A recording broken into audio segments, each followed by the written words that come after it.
ఇప్పుడు కూడా ఆడియన్స్ వాళ్ళ రీ రిలీజ్ పెడుతుంటే ఎంత ఇంట్రెస్ట్గా థియేటర్కి వస్తున్నారంటే ఇప్పుడు హైదరాబాద్లో 10 థియేటర్లు వేస్తే ఆల్మోస్ట్ 10 థియేటర్లు ఫుల్ అయిపోయాయి.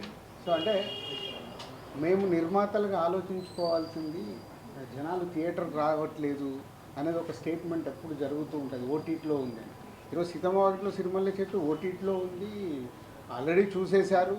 అయినా ప్రేక్షకులు రావడానికి ఇంట్రెస్ట్ చూపిస్తున్నారంటే ఒక మంచి కాంటెంట్ మళ్ళీ వెళ్దామని వస్తున్నారు. అలాగే మహేష్ బాబు గారు అభిమానులు కావచ్చు, వెంకటేష్ గారు అభిమానులు కావచ్చు, థియేటర్కి వెళ్ళి ఈ సినిమాని ఒక ఆ బ్రదర్స్ మధ్య ఉన్న మూమెంట్స్ని ఎంజాయ్ చేద్దామని ఇన్ని థియేటర్లు ఫుల్ చేశారంటే చాలా హ్యాపీగా ఉంది. హ్యాపీ కంటే హ్యాపీనెస్తో పాటు నాకు ఐడియాలజీ, ఓహో అంటే మనం మంచి సినిమాలు తీయటానికే ఫైట్ చేయాలి, ప్రేక్షకులు థియేటర్కి వస్తారని రీ రిలీజులు కూడా ప్రూవ్ చేస్తున్నాయి. సో ఇది మీతో షేర్ చేసుకున్నాము అని ఈరోజు ప్రెస్ మీట్ పెట్టడం.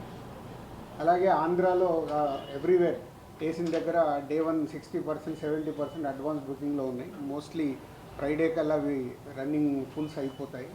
సో అలాగే సుదర్శన్ 35mm సెకండ్ డే కూడా 8th రోజు కూడా 4 షోలు ఫుల్ అయ్యాయి. అంటే చాలా ఒక మళ్ళీ సినిమా రిలీజ్ చేస్తుంటే ఒక ఉండే హ్యాపీనెస్ కనిపిస్తుంది మాకు ఈ సినిమా ద్వారా. So I'm also watching on 7th morning 8 o'clock show. మళ్ళీ 12 ఏళ్ళ తర్వాత థియేటర్లో సినిమా చూసి ఎంజాయ్ చేయాలని అనిపిస్తుంది. So I'm going to Sudarshan 35mm 8 o'clock show. And media వాళ్ళు మీరు కూడా వెళ్ళి 12 ఏళ్ళ తర్వాత మళ్ళీ ఇద్దరు బ్రదర్స్ వస్తున్నారు కాబట్టి ఎంజాయ్ చేయండి.